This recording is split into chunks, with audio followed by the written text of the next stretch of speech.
Hi Year 3. Today in our class book we are now on chapter 6, which is on page 56. So please find that page now and we will start reading together. So chapter 6, Summer Days. The early summer days on a farm are the happiest and fairest days of the year. Lilacs bloom and make the air sweet and then fade. Apple blossoms come with the lilacs, and the bees visit round among the apple trees. The days grow warm and soft. School ends, and children have time to play and to fish for trout in the brook. Avery often brought a trout home in his pocket, warm and stiff and ready to be fried for supper. Now that school was over, Fern visited the barn almost every day to sit quietly on her stool. The animals treated her as an equal. The sheep lay calmly at her feet. Around the 1st of July, the work horses were hitched to the mowing machine, and Mr. Zuckerman climbed into the seat and drove into the field. All morning you could hear the rattle of the machine as it went round and round, while the tall grass fell down behind the cutter bar in long green swathes. Next day, if there was no thunder shower, all hands would help rake and pitch and load, and the hay would be carried to the barn in the high hay wagon, with Fern and Avery riding at the top of the load.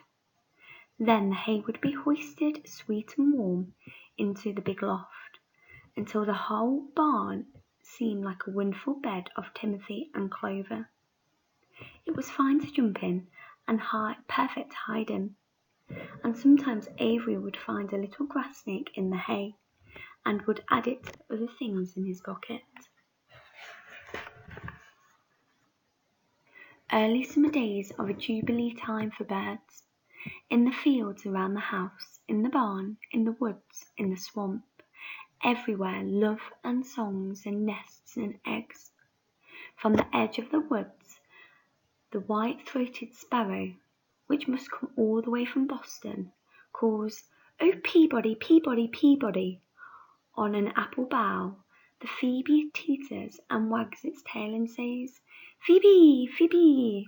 The song sparrow, who knows how brief and lovely life is, says, "Sweet, sweet, sweet interlude, sweet, sweet, sweet interlude." If you enter the barn, the swallows swoop down from their nests and scold, "Cheeky, cheeky," they say. In early summer, there are plenty of things for a child to eat and drink and suck and chew. Dandelion stems are full of milk. Clover heads are loaded with nectar. The Frigidaire is full of ice-cold drinks. Everywhere you look is life. Even the little ball of spit on the weed stalk, if you poke it apart, has a green worm inside it. And on the underside of the leaf of the potato vine are the bright orange eggs of the potato bug. It was on a day in early summer that the goose eggs hatched. This was an important event in the barn cellar. Fern was there sitting on her stool when it happened. Except for the goose herself, Charlotte was the first to know that the goslings had at last arrived. The goose knew a day in advance that they were coming. She could hear their weak voices calling from inside the egg. She knew that they were desperately cramped position inside the shell and were most anxious to break through and get out. So she sat quite still and talked less than usual. When the first gosling poked its grey-green head through the goose's feathers and looked around, Charlotte spied it and made the announcement.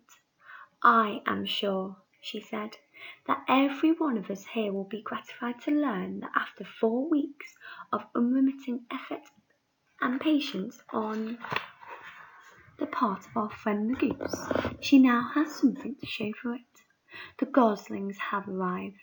May I offer my sincere congratulations?" "Thank you, thank you, thank you," said the goose, nodding and bowing shamelessly. "Thank you," said the gander. "Congratulations!" shouted Wilbur. "How many goslings are there? I can only see 1. "There are 7," said the goose. Fine, said Charlotte. 7 is a lucky number. Luck has nothing to do with this, said the goose. It was good management and hard work. At this point, Templeton showed his nose from his hiding place under Wilbur's trough. He glanced at Fern, then crept cautiously towards the goose, keeping to the wall. Everyone watched him, for he was not well liked, not trusted. Look, he began in his sharp voice. You say you have 7 goslings. There were 8 eggs. What happened to the other egg? Why didn't it hatch? It's a dud, I guess, said the goose. What are you going to do with it? Continued Templeton, his little round beady eyes fixed on the goose.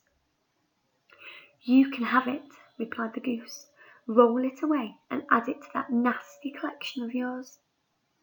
Templeton had a habit of picking up unusual objects round the farm and storing them in his home. He saved everything. Certainly, said the gander. You may have the egg, but I'll tell you one thing, Templeton. If I ever catch you oking your ugly nose around goslings, I'll give you the worst pounding a rat has ever took.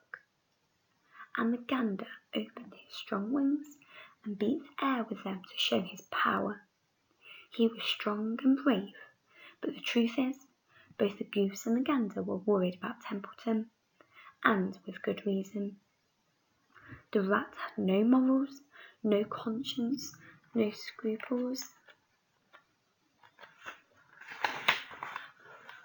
no consideration, no decency, no milk of rodent kindness. No compunctions, no higher feeling, no friendliness, no anything. He would kill a gosling if he could get away with it. The goose knew that. Everybody knew it. With her broad bill, the goose pushed the unhatched egg out of the nest, and the entire company watched in disgust while the rat rolled it away. Even Wilbur, who could eat almost anything, was appalled. Imagine wanting a junky old rotten egg, he muttered. A rat is a rat, said Charlotte. She laughed a tinkling little laugh. But my friends, if that ancient egg ever breaks, this barn will be untenable. What's that mean? Asked Wilbur. It means no one will be able to live here on account of the smell. A rotten egg is a regular stink bomb. I won't break it, snarled Templeton. I know what I'm doing. I handle stuff like this all the time. He disappeared into his tunnel, pushing the goose egg in front of him. He pushed and nudged till he succeeded in rolling it into his lair under the trough. That afternoon, when the wind had died down and the barnyard was quiet and warm, the grey goose led her 7 goslings off to the nest and out into the world. Mr. Zuckerman spied them when he came with Wilbur's supper. Well, hello there, he said, smiling all over. Let's see. 1, 2, 3, 4, 5, 6, 7. 7 baby geese. Now isn't that lovely? Now let's have a look at those questions all about chapter 6. So, number 1. Why did Fern have more time to go and see Wilbur? Number 2. How many goslings were there? Number 3. What does the gander think Templeton might do to the goslings?